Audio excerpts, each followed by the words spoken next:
Kalau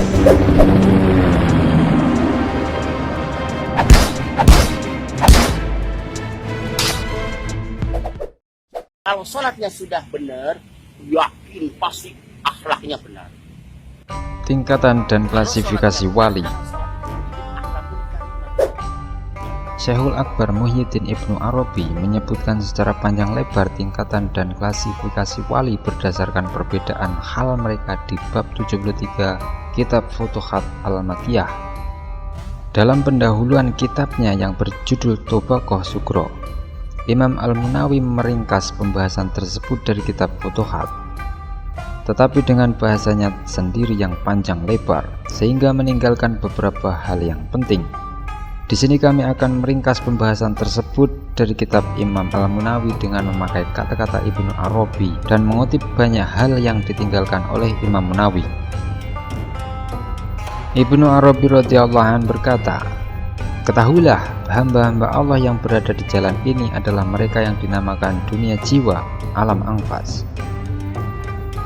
Suatu nama yang mencakup mereka semua. Mereka mempunyai tingkat dan hal yang berbeda-beda. Ada wali yang terkumpul dalam dirinya semua tingkatan dan hal. Ada wali yang mencapai sebagian tingkatan dan hal sesuai dengan kehendak Allah. Setiap tingkatan wali yang mempunyai hal dan makom memiliki gelar tersendiri. Ada tingkatan wali yang jumlahnya bisa dihitung dalam setiap zamannya. Ada pula yang tidak bisa dihitung, kadang sedikit dan kadang pula banyak. Berikut adalah pembahasannya." Kalau bersatu akan merupakan suatu kekuatan.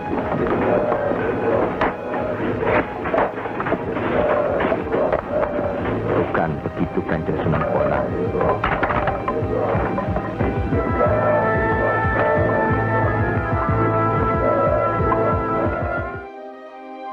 Mereka adalah para wali yang terkumpul dalam dirinya semua hal dan makom, baik menerimanya secara langsung maupun karena warisan. Penggunaan nama ini meluas sehingga orang yang mempunyai salah satu makom juga disebut kutub. Di setiap zaman, wali tingkatan ini hanya ada satu. Pemimpin suatu negeri juga terkadang disebut kutub negeri itu, dan guru suatu kelompok juga terkadang disebut kutub kelompok itu. Akan tetapi, aktob yang dimaksud di sini hanya ada satu setiap zamannya. Ia juga disebut al-ghaus, penolong. Ia adalah pemimpin suatu golongan pada zamannya. Dari segi makom, terkadang ia merupakan pemimpin kekuasaan yang memiliki kekuasaan fisik dan kekuasaan batin. Contohnya, Sayyidina Abu Bakar, Utsman ibn Affan, Hasan, Muawiyah bin Yazid, Umar bin Abdul Aziz, dan Al-Mutawakkil. Terkadang wali kutub hanya mempunyai kekuasaan batin, tidak punya kekuasaan fisik. Contohnya, Ahmad bin Harun ar-Rasyid dan Abu Yazid al-Bastami. Mayoritas aktob tidak mempunyai kekuasaan fisik. Dalam setiap zaman, jumlahnya tidak lebih dari dua, artinya tidak ada yang ketiga. Yang pertama bernama Abdul Rabi, yang kedua dinamakan Abdul Malik, sedangkan kutub adalah Abdullah. Kedua a'imah ini akan menggantikan kutub apabila ia meninggal dan kedudukan keduanya seperti menteri. Salah seorang dari mereka hanya mengetahui alam malakut, alam kekuasaan atau alam gaib atau mikrokosmos. Sedang yang satunya hanya mengetahui alam muluk atau alam kerajaan, dunia jasmani atau makrokosmos. Jadi Tuhan bertemu Agus ini tidak payu, bertemu Anang tidak payu. Karena ini dunianya Tuhan. Mereka hanya berjumlah 4, tidak kurang dan tidak lebih dalam setiap zamannya. Ada yang pernah bertemu dengan salah seorang dari mereka di kota Fes yang dikenal dengan nama Ibnu Ja'dun. Ia adalah seorang pekerja penumbuk daun pacar atau inai. Masing-masing dari keempat orang itu tinggal di daerah timur, barat, selatan, dan utara. Arahnya dilihat dari Ka'bah. Sebagian mereka perempuan. Gelar mereka adalah Abdul Hayy, Abdul Alim, Abdul Qadir, dan Abdul Murid.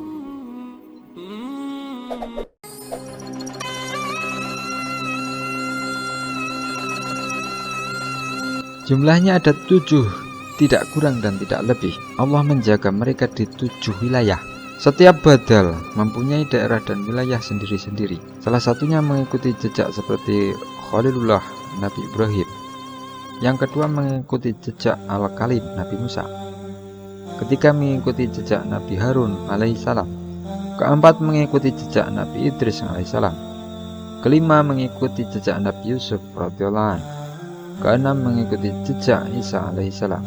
Dan ketujuh mengikuti jejak Nabi Adam alaihissalam. Disebut abdal karena jika seorang badal akan meninggalkan suatu tempat dan ingin mengangkat badal untuknya di tempat itu yang menurutnya mengandung kemaslahatan dan usaha pendekatan diri kepada Allah, maka ia akan meninggalkan seseorang yang mirip dengan sosoknya di tempat itu. Tak diragukan lagi, badal yang ia tinggalkan terlihat seperti dirinya sendiri. Badal itu sendiri adalah sosok spiritualnya dengan tujuan untuk mengetahuinya. Setiap orang yang mempunyai kekuatan ini disebut badal. Dan barang siapa yang dijadikan Allah sebagai badal di suatu tempat, tetapi ia tidak mengetahui apa-apa tentang itu, maka ia bukan yang dimaksud sebagai abdal yang telah kami sebutkan. Seseorang pernah melihat 7 badal di Mekah dan bertemu mereka di belakang kerumunan pengikut Hambali. Orang itu pernah berkumpul dengan mereka. Orang itu berkata, "Tidak ada orang yang pernah saya lihat yang mempunyai akhlak sangat baik daripada mereka. Kami juga pernah bertemu Musa al-Baidroni al-Asbiliyah tahun 586 Hijriah. Ia mendatangi kami dan berkumpul dengan kami. Kami juga pernah bertemu Syekh Jibal Muhammad bin Ashraf Ar-Rindi. Teman kita juga Abdul Majid bin Salamah pernah bertemu seseorang bernama Mu'adz bin Asros, salah seorang pemimpin mereka. Dan Abdul Majid menyampaikan salam Mu'adz untuk kami. Abdul Majid menanyakannya kepadanya, dengan apa para abdal mendapatkan kedudukan itu? Lalu ia menjawab, dengan 4 hal, seperti yang disebutkan oleh Abu Thalib Al-Maki, yaitu lapar, bangun malam, diam, dan uzlah.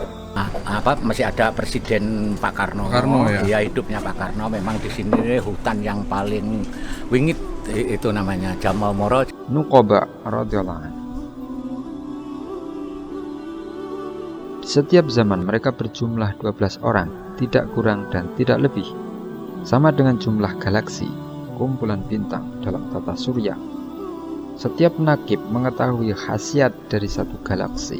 Allah memberi mereka pengetahuan tentang syariat-syariat yang diturunkan. Mereka mampu menyingkap isi hati dan kedengkian yang tersembunyi di dalam hati manusia, dan mengetahui tipu daya nafsu. Mereka juga mengetahui iblis, padahal iblis sendiri tidak mengetahui dirinya. Mereka bisa mengetahui bekas dan jejak seseorang di atas tanah. Apakah itu jejak orang yang bahagia atau sengsara?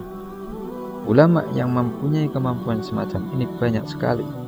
Jika mereka melihat jejak di padang pasir, lalu bertemu seseorang dan mengatakan bahwa orang itulah pemilik jejak kaki tersebut, ternyata apa yang mereka katakan itu benar. Jika mereka bukan wali Allah, lalu apa sebutanmu terhadap para nuqaba yang dikaruniai Allah ilmu tentang jejak?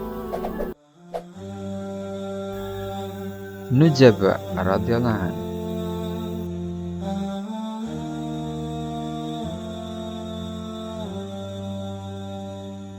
Setiap zaman jumlahnya hanya 8, tidak kurang dan tidak lebih. Mereka adalah orang-orang yang tidak tampak dalam diri mereka tanda-tanda diterimanya hal, yaitu kondisi spiritual yang diperoleh sebagai anugerah. Meskipun mereka tidak mengusahakannya, tapi justru kondisi spiritual itu yang menguasai diri mereka. Hanya orang yang kondisi spiritualnya berada di atas mereka yang bisa mengetahui keadaan mereka.